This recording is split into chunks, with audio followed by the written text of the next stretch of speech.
I think we're all capable of feeling good, but feeling good is challenging, and you have to do stuff, and other stuff is going to make you not feel good.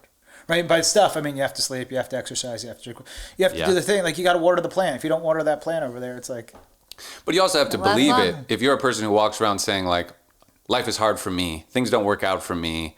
Oh, like it's not gonna. Like you need to be able to say like, it's like that victim mentality. Right. If you think of yourself as a victim, you'll be a victim it's your forever. It's your you know. reality, totally. And like, you have to say like I can do it. So it's like a mindset shift, but that person, I want to find that person who is meditating, exercising, sleeping, drinking water, that's walking around saying, I'm always a victim. I feel like people that do the work and have an understanding around it aren't going to victimize themselves because they're too busy being creators. Like you're either a victim or a creator.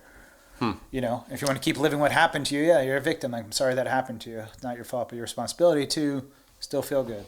Pursue happiness, not Yeah. just be happy. It's like, I don't know if I agree with your verbiage, but these are just words. But you can be. Plenty of creators are also have a victim mentality. creators in that aspect, right? Right. Painters, Right. like the Right. classic, like, like Brings them. distraught artists, like, like all my that life is so hard, and I'm gonna make this. Like, and yeah, some yeah. beautiful art comes from that. Right. I mean, I kind of related to that energy in like my 20s too, you know?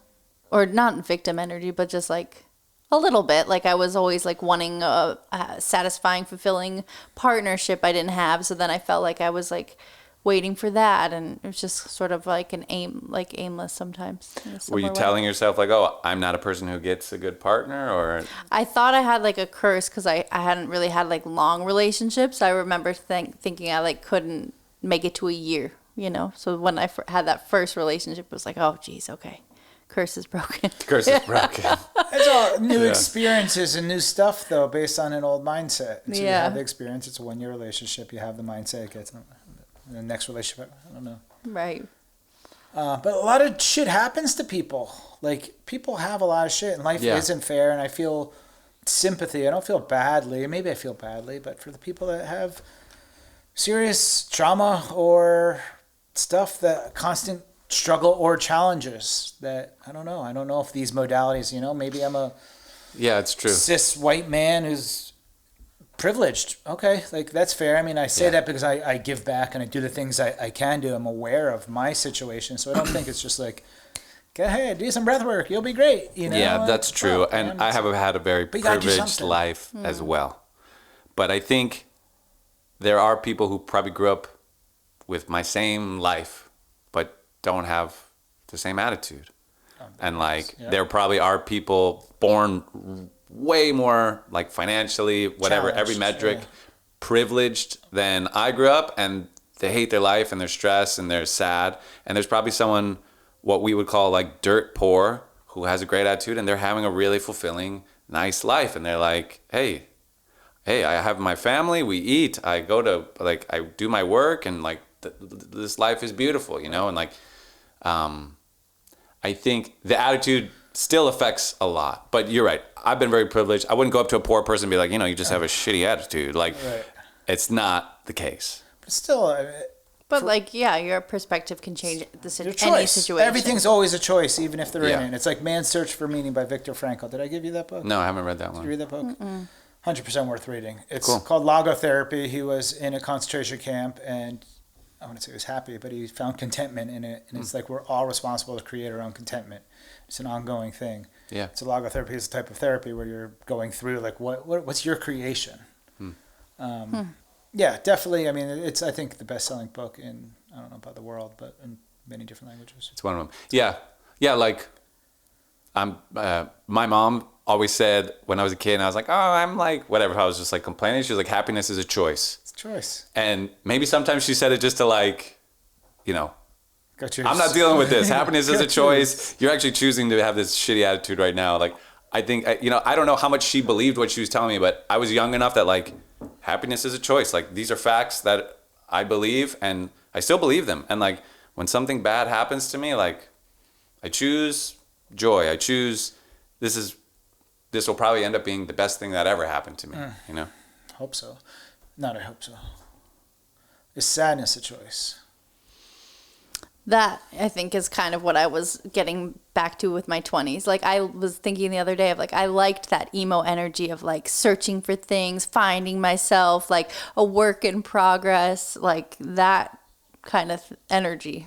Yeah. You know? It was weird. But Yeah. Well, it creates friction to rub up against it, and you rub up against it to grow, like an obstacle to creating your own drudge.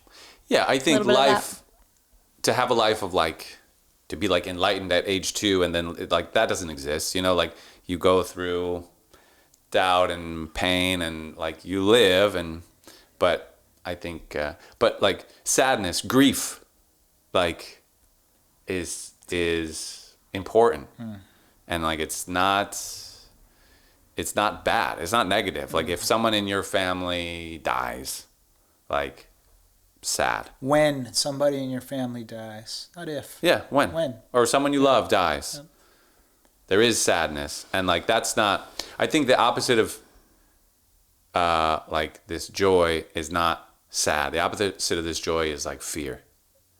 Sadness is like also like love and like, you know, beauty in sadness. Just doesn't feel good, and it doesn't have to feel good Yeah, it's for it pain. to be good. It's painful. Yeah, it's painful, but the opposite of this like feeling, this attitude that we're talking about, I think the opposite of that is fear and like tension and anger and hate. Like sadness is actually a beautiful emotion. That's like you love something and it's gone. You're mourning.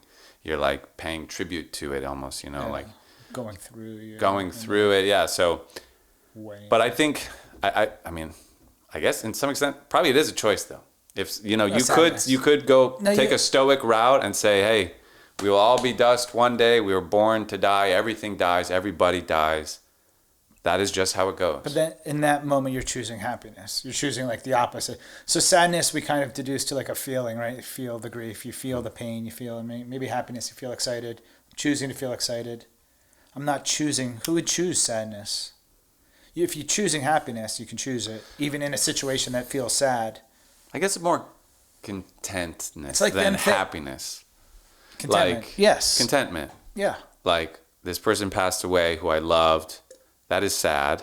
Excuse me. But life goes on. Everyone will die. I will die. This is just the world we live in. It's a beautiful thing. It's acceptance. And yeah, acceptance. Yeah. I think you can choose acceptance. Yeah. But probably you'd still be like, some days you're going to look at a picture of that person or think of a memory or eat a food that reminds you of them. And it's like, fuck, you're just What sad. food would Christine remind you? Or what food would remind me of Christine? Yeah. Ooh. it's eggs and potatoes for Paul. Eggs. No, I mean, no. That's what would remind me of you. Oh, Yes. I see. Eggs and Yes. potatoes. I mean, I was thinking I was like gonna ask you too. coffee ice cream, Oh. nachos, popcorn. Shout out nachos, popcorn, coffee, ice cream. I love you. Yeah. Yeah. Is that your favorite ice cream? That and good. pistachio. Just coffee ice cream we've eaten together so much. I don't know. That's what made me You get say it, you that, I both guess. like it. Same with popcorn. It's not like you're someone who loves popcorn, but like we eat popcorn together in bed. It's like a thing, you know, like, It's our go-to. so yeah. Do you have a those would be TV in my- your room? Oh yeah. So you're watching TV and eating popcorn? Oh, Yeah. Big time. No butter.